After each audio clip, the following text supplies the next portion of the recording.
नमस्कार दोस्तों, मैं अभय सिंघल। मेडिकल दर्पण मीडिया हाउस में एक बार आपका फिर से स्वागत है।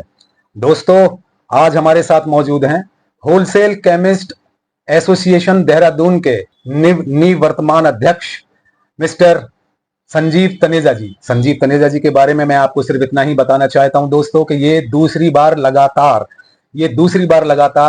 होलसेल केमिस्ट एसोसिएशन देहरादून के अध्यक्ष बने हैं। आपको बहुत बहुत बधाई संजीव तनेजा जी। धन्यवाद धन्यवाद अभय जी, बहुत बहुत शुक्रिया। ये हमारी एसोसिएशन के मेंबरान का बहुत प्यार है, जिसकी वजह से उन्होंने मुझे इस बार मौका दिया और इस बार मैं 3 साल के लिए इस बार अध्यक्ष बना हूं। पहले मैं 2022 में अध्यक्ष बना था, 2 साल के लिए मैंने कार्यभार संभाला था, 2022 और 2023 के लिए। उसके बाद हमारे यहाँ दोबारा इलेक्शन हुए और उस इलेक्शन में मेरे को हमारे पूरे मेंबर्स ने इतना भारी भरकम वोटों से जिताया है। अब मैं इस बार 3 साल के लिए अध्यक्ष बना हूं, तो 2026 तक मेरा कार्यकाल है, 31 दिसंबर 2026 तक। बहुत बहुत धन्यवाद आपको इसके लिए सर। बहुत भारी मार्जिन से आप जीते हैं और लगातार दूसरी बार जीते हैं संजीव जी। ये तो आपके केमिस्टों का प्यार है। आपने अपने केमिस्टों में पहले कार्यकाल में प्यार बिखेरा, जो दूसरे कार्यकाल के लिए उन्होंने आपके केमिस्टों ने, आपके अधीनस्थ केमिस्टों ने आपको फिर प्यार से नवाजा। कोई बात नहीं, आपको एक बार पुनः धन्यवाद दोबारा से अपना कार्यकाल संभालने के लिए। और मेडिकल दर्पण मीडिया हाउस की तरफ से यही शुभकामनाएं, आप यही मुराद आपके लिए रहेगी कि आप फिर दोबारा से एक बार अध्यक्ष बने। बताएं संजीव जी के कितने केमिस्ट, होलसेल केमिस्ट आपके अधीनस्थ यहाँ पर देहरादून में हैं?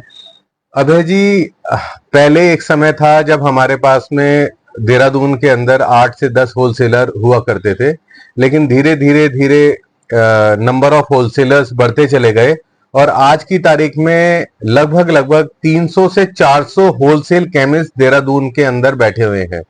पहले एक समय हुआ करता था जहां ऋषिकेश, डोईवाला, विकास नगर जैसी छोटी जगहों पे कोई भी होलसेलर नहीं हुआ करता था, लेकिन नंबर ऑफ रिटेलर्स इतने बढ़ते जा रहे हैं, देहरादून इतना फैलता जा रहा है। आज की तारीख में 5000 से ऊपर रिटेलर्स देहरादून के आसपास और देहरादून के अंदर मौजूद हैं और लगभग 300 से 400 होलसेलर देहरादून के आसपास मौजूद है।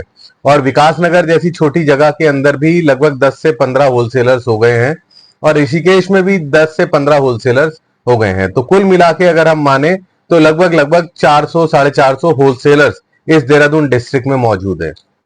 केमिस्टों के हितों के लिए आपकी क्या योजनाएं हैं संजीव जी? क्या आप सोच रहे हैं कि केमिस्टों के हितों की रक्षा आप लगातार करते रहें, उनका हित होता रहे, उपभोक्ताओं को टाइम पर समय से दवाइयां उचित रेट पर मिलती रहें, इसके लिए आप क्या कदम उठा रहे हैं? हमारे श्रोताओं को कुछ प्रकाश डालिएगा संजीव जी। हमारी कोशिश ये रहती है कि हमारा जो भी केमिस्ट होलसेल एसोसिएशन से जुड़ा हुआ है, निरंतर हम उन्हें ट्रेनिंग देते हैं, बातचीत करते रहते हैं, मीटिंग बुलाते हैं और हमारा उद्देश्य ये होता है कि कोई भी होलसेलर कच्चे लालच में आकर किसी भी रूल को ना तोड़े। ड्रग डिपार्टमेंट क्योंकि यहाँ पे बैठा हुआ है और जितना कोऑपरेटिव हमारा देहरादून का ड्रग डिपार्टमेंट है, मैंने इतना कोऑपरेटिव ड्रग विभाग मैंने कहीं पे नहीं देखा है। मैं कई जगह घूम चुका हूँ, बॉम्बे भी घूमा हूँ, यूपी में भी मैं घूमा हूँ, मध्य प्रदेश में भी घूमा हूँ, लेकिन जो ड्रग डिपार्टमेंट, हमारे ड्रग इंस्पेक्टर हो गए, ड्रग कंट्रोलर हो गए, ड्रग लाइसेंसिंग अथॉरिटी हो गए, उन सब का हमारे साथ में बहुत ज्यादा कोऑपरेशन रहता है। हमें सहयोग करते हैं, टाइम टू टाइम हमें गाइड करते हैं, जो नए रूल्स एंड रेगुलेशंस आते हैं उनके बारे में डिटेल में हमारे को बताते हैं और जानकारी देते हैं। कभी भी हमें कोई प्रॉब्लम होती है, कुछ हमें पूछना होता है, हमारी क्लैरिटी करते हैं। राणा जी इस समय ड्रग इंस्पेक्टर हैं, वो हमारे को तुरंत हमारे को क्लैरिफाई करते हैं कि इस तरीके से नहीं, इस तरीके से होगा, और निरंतर हमारे साथ मीटिंग करते रहते हैं। इसी तरीके से हम अपने होलसेलर बंधुओं को भी बताते हैं कि आपने बिल्कुल बिना बिल के कोई सामान नहीं देना, बिना बिल के कोई सामान नहीं खरीदना है, कंपनी से पक्के में सामान खरीदना है, कच्चे का कोई लालच नहीं करना। कोई बाहर से सस्ते में सामान देने आ रहा है, बिना बिल के सामान देने आ रहा है तो नहीं लेना। जो हमारे होलसेलर्स की बात है, देहरादून के अंदर सारे होलसेलर बहुत अच्छे तरीके से काम करते हैं और कंपनियों से सामान लेके ही वो यहाँ पे अपना डिस्ट्रीब्यूट करते हैं। ऑनलाइन दवा बिक्री कैसे रोकी जाए? AIOCD भी आंदोलन कर चुकी है, बहुत प्रयासरत है और अब तो आपके प्रदेश के बहुत ही डायनामिक नेता हमारे अमित गर्ग जी हमारे बड़े अच्छे मित्र हैं, एआईओसीडी में बहुत अच्छे पद पर, कोषाध्यक्ष पद पर आसीन हैं। क्या उम्मीद देखते हैं आप अपने क्षेत्र के अमित जी से के लिए, और क्या कहते हैं, क्या योजना हो सकती है इस ऑनलाइन बिक्री को रोकने के लिए?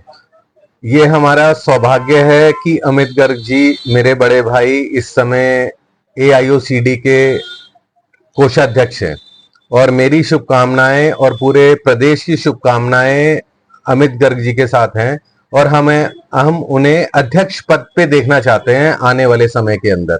वो इतने डायनेमिक नेता हैं, जो वो करते हैं हमारा पूरा प्रदेश उनके साथ एक आवाज में खड़ा हो जाता है, और वो बहुत ही ज्यादा सुलझे और कोऑपरेटिव हैं, और एक एक होलसेलर से पर्सनली जुड़े हुए हैं। पूरे उत्तराखंड के अंदर उनकी प्रेजेंस हर केमिस्ट उन्हें नाम से जानता है, और उन्हें बहुत अच्छे से वो हर एक केमिस्ट को, हर एसोसिएशन को, हर एक का दुख और दर्द बहुत अच्छे से समझते हैं। बिल्कुल सही कहा आपने। अमित गर्ग जी के लिए वास्तव में बहुत ही संघर्षशील जुझारू नेता हैं, और इसी उनके संघर्ष का प्रतिफल उन्हें मिला है कि आज वो बहुत अच्छे पद पर आसीन हैं।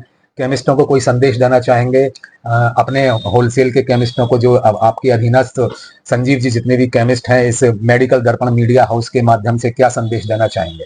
मैं अपने केमिस्ट भाइयों को एक मैसेज देना चाहूंगा, कभी भी कच्चे लालच में आके कोई सस्ते में सामान ना खरीदें। कोई उनको सस्ते में सामान बेचने आए तो सस्ता सामान हमेशा नकली होता है।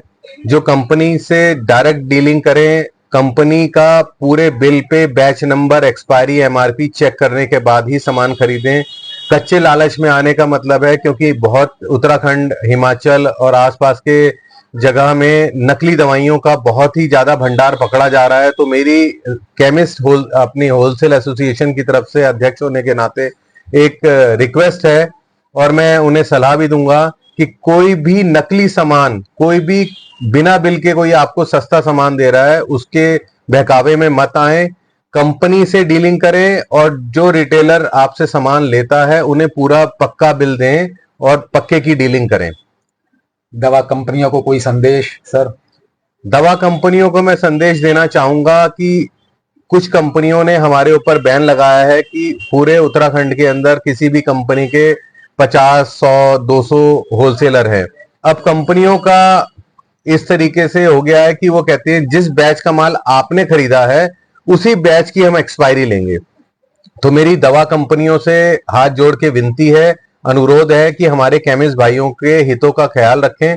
अगर एक शहर में, देहरादून के जैसे शहर के अंदर, किसी XYZ कंपनी का 10 होलसेलर हैं या 15 होलसेलर है, कोई भी रिटेलर किसी से भी सामान मंगा लेता है, जब वो वापस करने की बारी आती है तो कंपनी कहती है कि ये बैच आपने नहीं खरीदा है। तो मेरी कंपनियों से रिक्वेस्ट है कि अगर वो बैच आपके यहाँ उत्तराखंड में बिलिंग हुआ है तो आपको उसको लेने में कोई दिक्कत नहीं होगी, क्योंकि हमारा पेपर वर्क और ना बढ़ाएं, इससे हमारे केमिस्ट भाइयों को बहुत तकलीफ होती है। अगर एक्सपायरी नहीं जाती तो हमारा पूरा का पूरा जो प्रॉफिट है वो लॉस में कन्वर्ट हो जाता है। तो मेरी कंपनियों से ये संदेश है, ये रिक्वेस्ट है कि जो भी एक्सपायरी हो, अगर वो उत्तराखंड के अंदर बिलिंग हुई हो तो वो वापस लें। अगर वो किसी दूसरे स्टेट की एक्सपायरी कोई होलसेलर यहाँ पे लेके बेच के आया हो तो वो अगर रिजेक्ट होती हो तो वो रिजेक्ट कर दे। दोस्तों, ये थे हमारे संजीव तनेजा जी, हमारे बहुत ही अभिन्न मित्र, और इन्होंने बहुत अच्छी बातें बताई अपने होलसेल केमिस्टों के लिए, ड्रग विभाग के लिए और दवा कंपनियों के लिए, और मुझे उम्मीद है कि आप इनकी बातों को फॉलो करेंगे, समझेंगे। मैं अभय सिंघल, आपका बहुत बहुत धन्यवाद। धन्यवाद अभय जी आपका, और आप श्रोताओं, क्या कहते हैं, मैं अभय सिंघल, मेडिकल दर्पण मीडिया हाउस से नमस्कार, थैंक यू।